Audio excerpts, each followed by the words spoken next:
Test 2. You will hear a number of different recordings, and you will have to answer questions on what you hear. There will be time for you to read the instructions and questions, and you will have a chance to check your work. All the recordings will be played once only. The test is in 4 sections. At the end of the test, you will be given 10 minutes to transfer your answers to an answer sheet. Now turn to Section 1.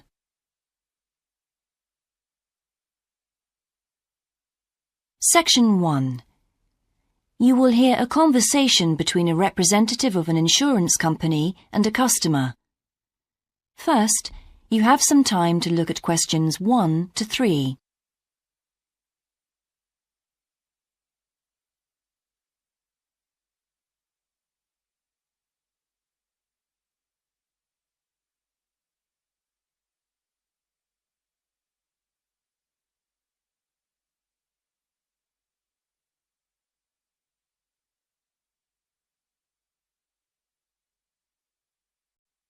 You will see that there is an example that has been done for you. On this occasion only, the conversation relating to this will be played first. Good morning, Total Insurance. Judy speaking. How may I help you? I recently shipped my belongings from overseas back here to Australia, and I took out insurance with your company. Some items were damaged during the move, so I need to make a claim. What do I have to do? Okay, well, first I need to get a few details about this. Can you give me your name, please? Yes, it's Michael Alexander. The man's name is Michael Alexander, so Michael Alexander has been written in the space. Now we shall begin. You should answer the questions as you listen, because you will not hear the recording a second time. Listen carefully and answer questions 1 to 3. Good morning, Total Insurance. Judy speaking. How may I help you? I recently shipped my belongings from overseas back here to Australia, and I took out insurance with your company. Some items were damaged during the move, so I need to make a claim. What do I have to do? Okay, well, first I need to get a few details about this. Can you give me your name, please? Yes, it's Michael Alexander. Okay, and your address, please? My old address or my current one? Your current one. It's 24 Manly Street, Milperra, near Sydney. What was the suburb, sorry? Milperra, M-I-L-P-E-R-R-A. Right. Now, who was the shipping agent, Mr. Alexander? You mean the company we used? Yes, the company who packed everything up at the point of origin. Oh, it was, First Class Movers. Okay. Where were the goods shipped from? China, but the ship came via Singapore and was there for about a week. Don't worry, all of that information will be in the documentation. Now, the dates. Do you know when the ship arrived? It left on the 11th of October and got to Sydney on the 28th of November. Okay. I need one more thing. There's a reference number. It should be in the top right-hand corner of the pink form they gave you. Let me have a look. I have so many papers. Yes, here it is. It's 601 ACK. Thanks. Before you hear the rest of the conversation, you have some time to look at questions 4 to 10.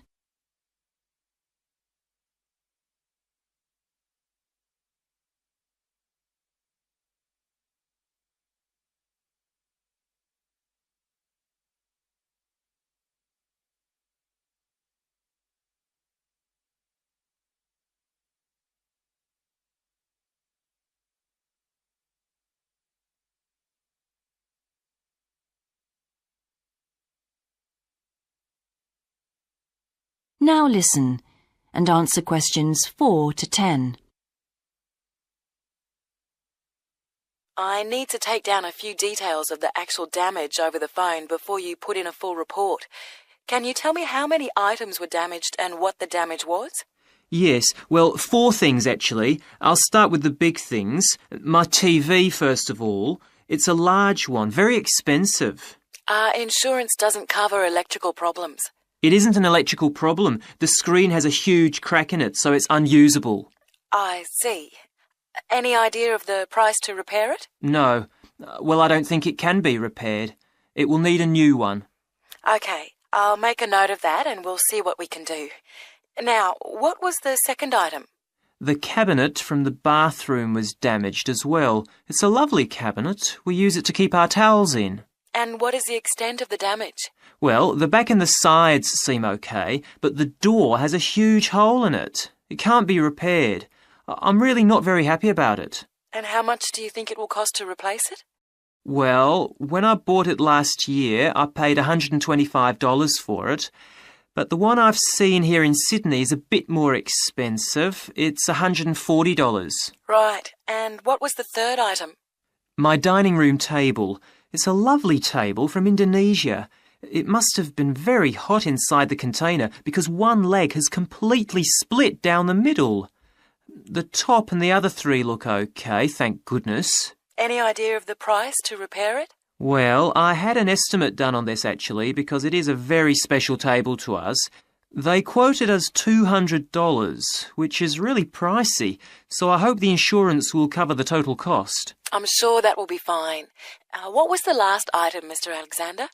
Well, we have a lovely set of china plates and dishes, with matching cups, saucers, the lot. They were all in the one box, which must have got dropped because some plates were broken. 6, actually. And can you tell me the replacement value of these? Well, it's hard to say because they were part of a set, but they can be up to $10 each as it's such a good set. OK, so that would be around $60 altogether. Yes, that's right. And is that all of the items? Yes. So, what do I have to do now? That is the end of section 1. You now have half a minute to check your answers.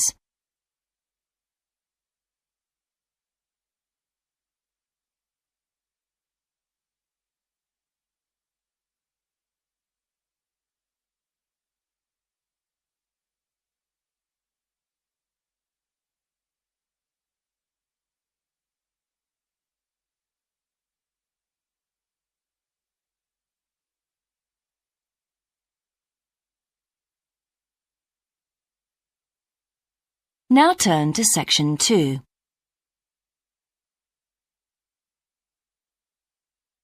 Section 2. You will hear an introductory talk about a new agricultural park. First, you have some time to look at questions 11 to 14.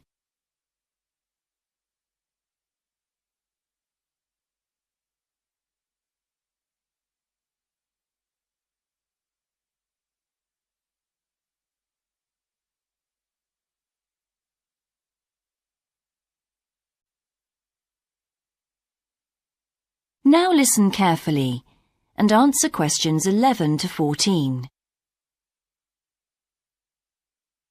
Welcome to Greenvale Agricultural Park. As you know, we've only been open a week, so you're amongst our first visitors. We have lots of fascinating indoor and outdoor exhibits on our huge complex, spreading hundreds of hectares. Our remit is to give educational opportunities to the wider public, as well as to offer research sites for a wide variety of agriculturists and other scientists. Let's start by seeing what there is to do. As you can see here on our giant wall plan, we are now situated in the reception block here. As you walk out of the main door into the park, there's a path you can follow.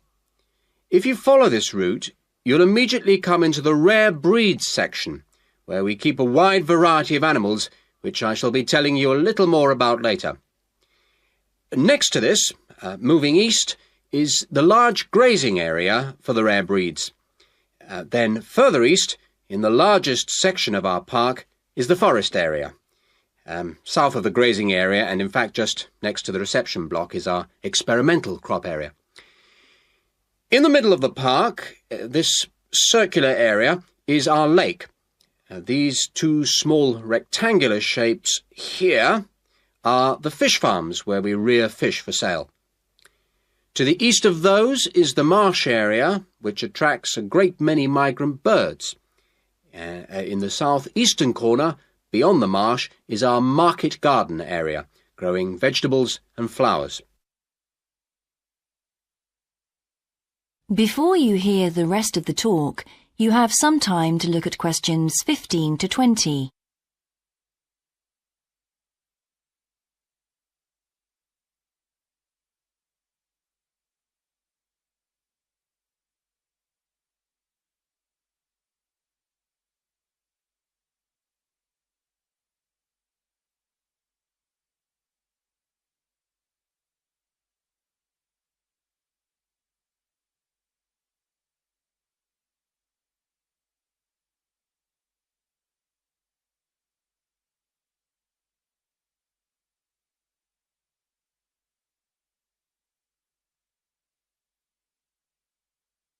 Now listen and answer questions 15 to 20.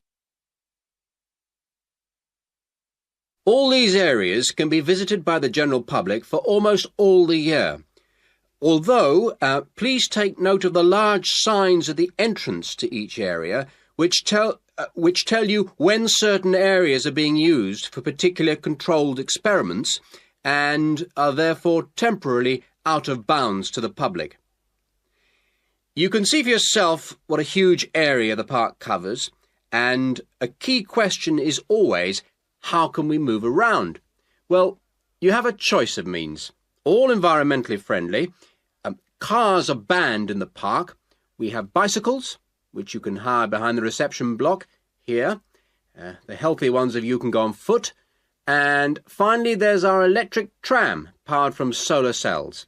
You find more information about this at the front entrance. A good place to start on your tour is the rare breed section.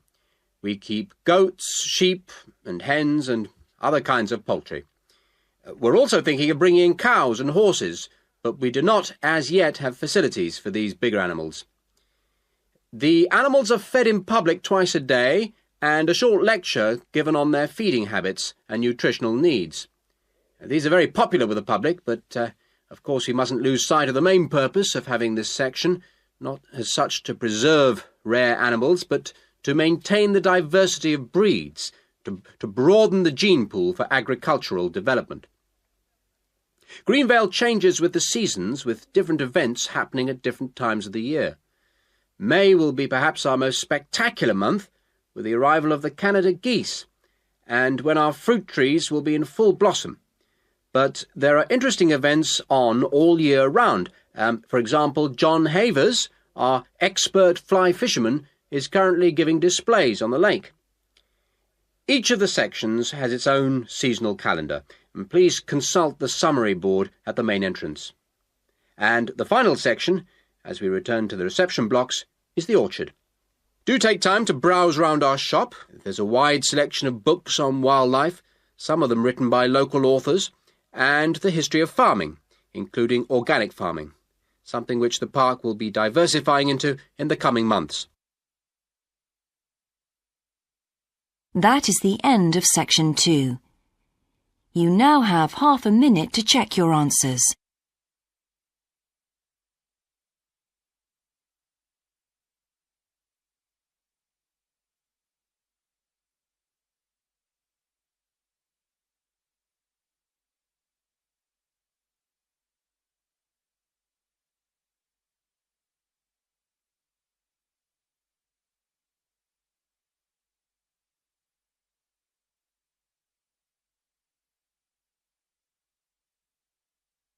Now turn to section 3.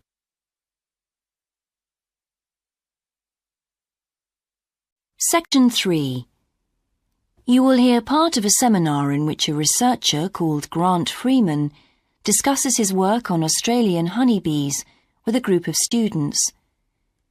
First, you have some time to look at questions 21 to 24.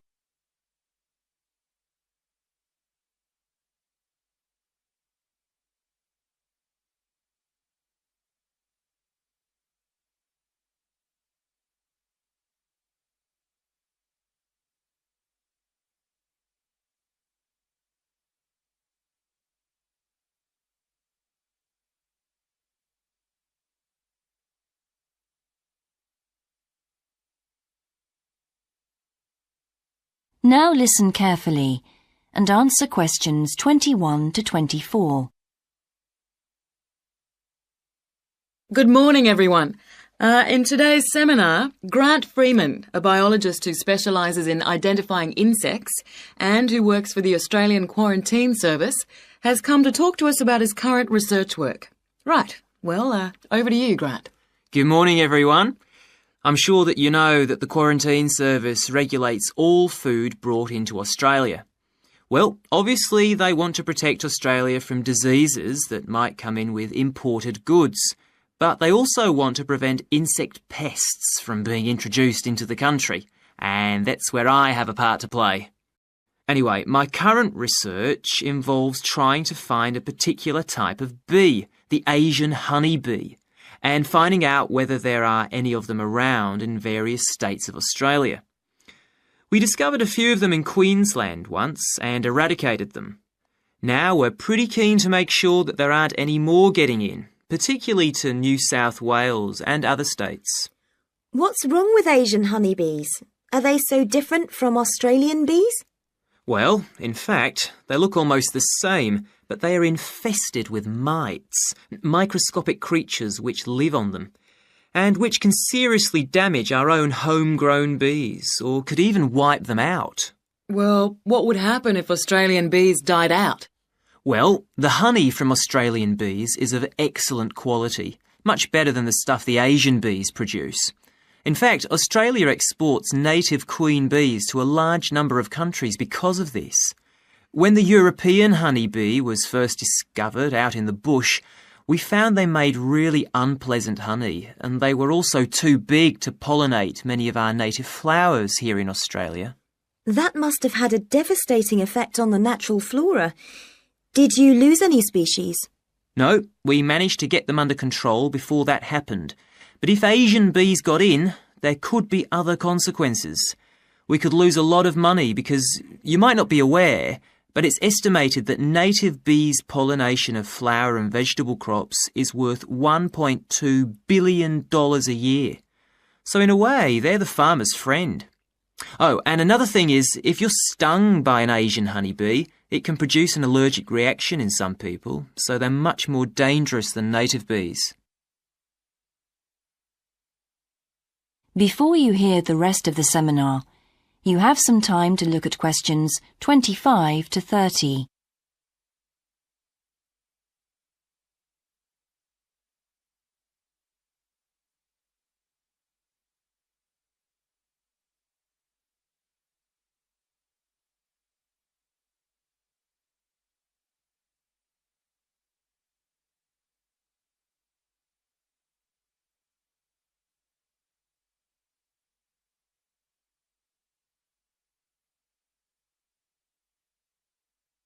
Now listen and answer questions 25 to 30. How will you know if Asian bees have entered Australia? We're looking at the diet of the bird called the rainbow bee-eater. The bee-eater doesn't care what it eats as long as they're insects. But the interesting thing about this bird is that we are able to analyse exactly what it eats, and that's really helpful if we're looking for introduced insects. How come? Because insects have their skeletons outside their bodies, so the bee-eaters digest the meat from the inside. Then they bring up all the indigestible bits of skeleton, and of course the wings, in a pellet, a small ball of waste material which they cough up. That sounds a bit unpleasant. So how do you go about it? In the field, we track down the bee-eaters and find their favourite feeding spots, the places where the birds usually feed. It's here that we can find the pellets. We collect them up and take them back to the laboratory to examine the contents. How do you do that? The pellets are really hard, especially if they've been out in the sun for a few days. So, first of all, we treat them by adding water to moisten them and make them softer. Then we pull them apart under the microscope. Everything's all scrunched up, but we're looking for wings, so we just pull them all out and straighten them. Then we identify them to see if we can find any Asian bee wings. And how many have you found? So far, our research shows that Asian bees have not entered Australia in any number. It's a good result and much more reliable than trying to find live ones as evidence of introduced insects. Well, that's fascinating. Thank you, Grant, for those insights. I hope that you might inspire some of our students here to conduct some similar experiments. That is the end of section 3. You now have half a minute to check your answers.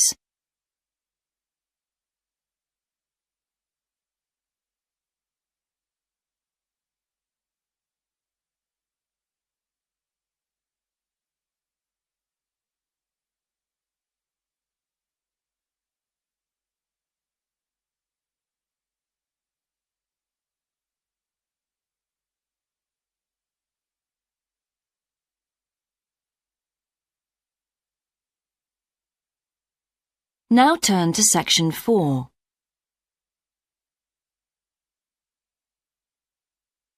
Section 4. You will hear a student called Shona giving a presentation on her research report.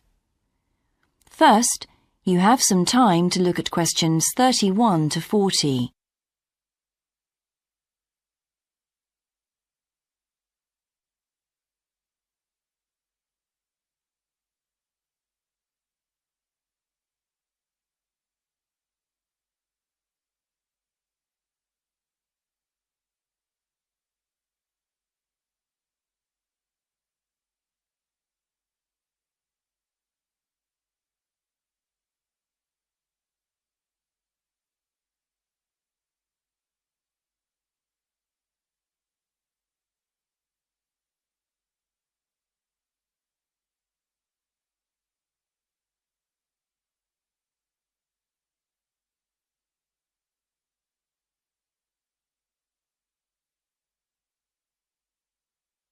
Now listen carefully and answer questions 31 to 40.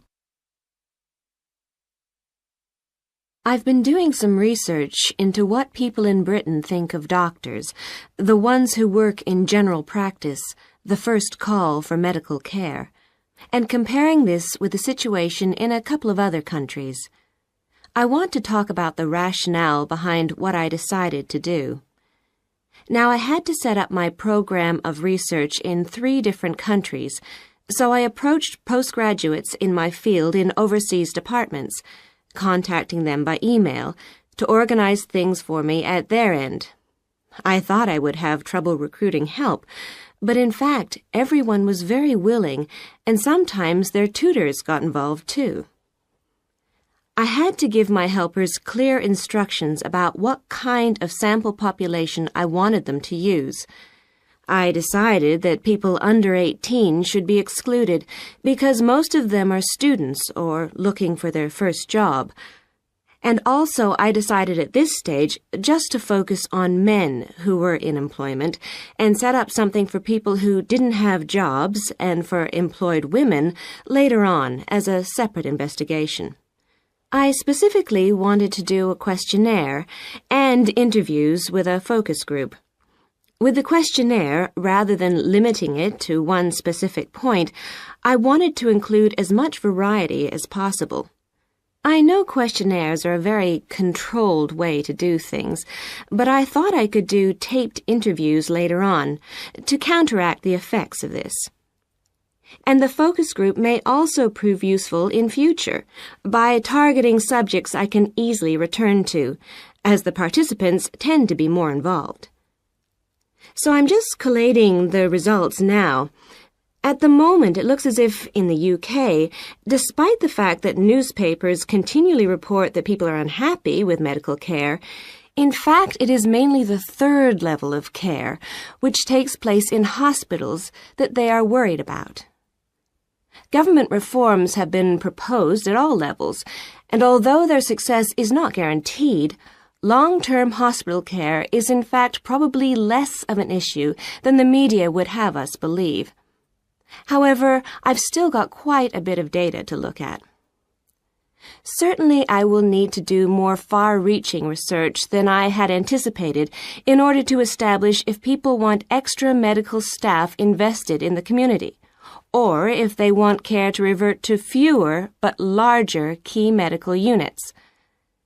The solution may well be something that can be easily implemented by those responsible in local government, with central government support, of course. This first stage has proved very valuable, though. I was surprised by how willing most of the subjects were to get involved in the project. I had expected some unwillingness to answer questions honestly, but I was taken aback and rather concerned that something I thought I'd set up very well didn't necessarily seem that way to everyone in my own department.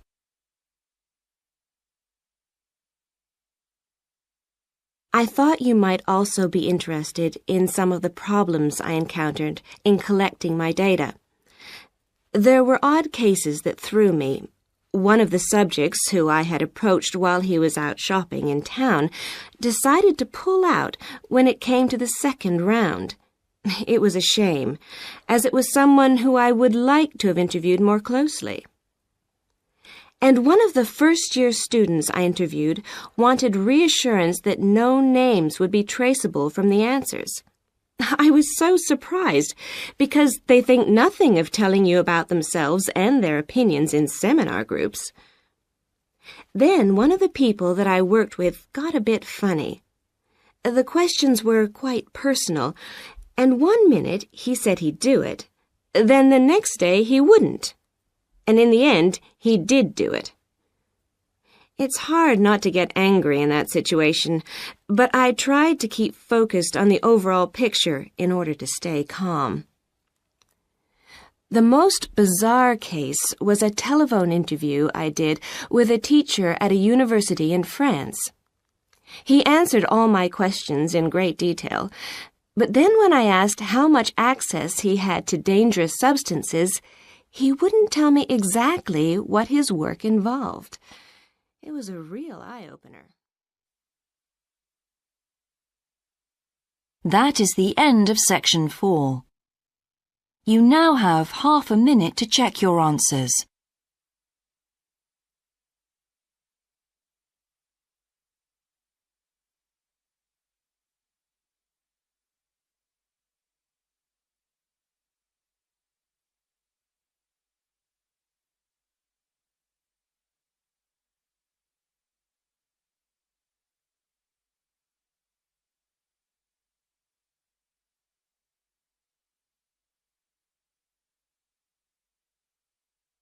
That is the end of the listening test. In the IELTS test, you would now have 10 minutes to transfer your answers to the answer sheet.